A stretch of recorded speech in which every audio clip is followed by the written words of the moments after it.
This is Watch Your Style. My name's Eric. Today I'm going to do a review on the AP Royal Oak Offshore Carbon.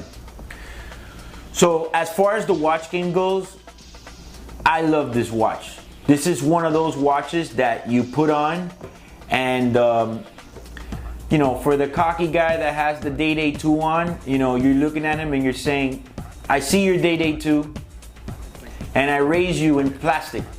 Pretty much. I mean, obviously it's not plastic, but to the people that don't like this watch, and you're gonna see it all in the comments, it's too much money for a plastic watch. Hey, I hear you. You know, that's part of the thing I like about it. I like that it's just bold and in your face. $25,000 for a pre-owned watch that looks like it's made out of plastic, but that's part of it, and that's why it makes it a heavy watch in the watch game.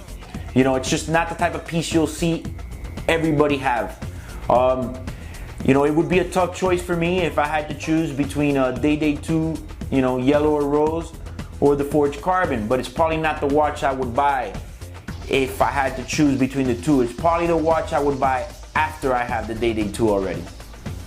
Alright, so this is a watch that every time I show it to somebody at the store, specifically someone that's not asking for one, it's sort of a bit of a surprise. Just because, you know, for the most part, if you're not heavily into watches or follow the watch game, you just kind of don't understand how a watch that looks like it's made out of mostly plastic is worth so much money. You know, forged carbon, in case you don't know, is pretty much just a whole bunch of layers of carbon.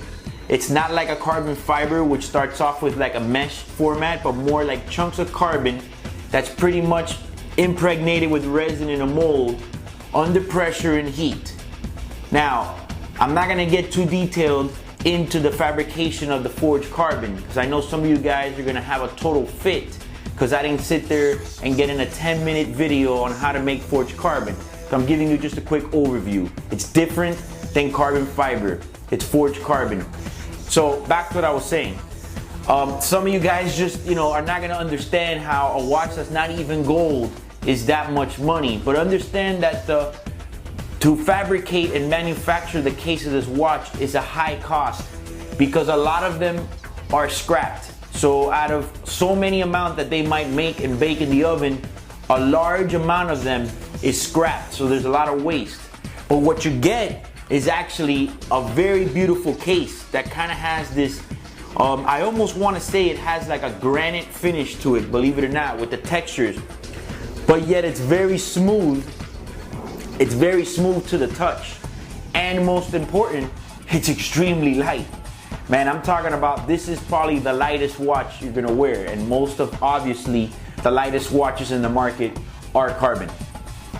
So going over a little bit about the characteristics of the watch.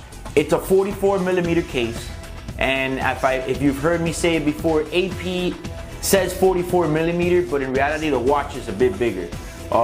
I, for one, the stainless steel and the gold seem to fit a little bit too big for my liking, but at least for my wrist size. But the carbon fits perfect. Very light watch, man. I can't seem to stress that anymore. I wore one time for a whole month. I just didn't take it off. And when I went to put on a steel offshore like this, it felt like it weighed 1,000 pounds. It has a ceramic bezel, which is very great upgrade. A very large, better said, upgrade. Some of the other watches in the past, like the Grand Prix, had that forged carbon bezel, or the Alini, and it's problematic. You know, the carbon bezel can flake and stuff like that. Great change with the ceramic, looks very good, you know, and it's also very durable.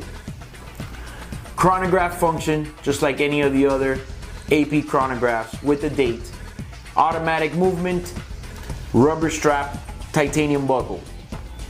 Very nice watch, very stealthy. So if you're looking for, you know, very sporty watch, this is gonna be it. So with a retail price of roughly around $37,000, and you could probably pick one up pre-owned for minimum $25,000. This is not a watch for, you know, obviously a beginner collector. But if you are in that market and you're capable of spending that much, this is probably going to be one of the most comfortable and best daily wearers you'll ever have. You know, if you can go around and get into that whole forged carbon trip, you're gonna love it. It's so comfortable, so understated, and you know, as far as the watch game goes, it's serious. So I mean, if you're looking to buy one pre-owned, I would say $25,000 would be kind of an area where you want to be. They can be a little bit more. Things you want to look at is the condition of the carbon case. That's one thing that I want to stress. Carbon cannot be refinished.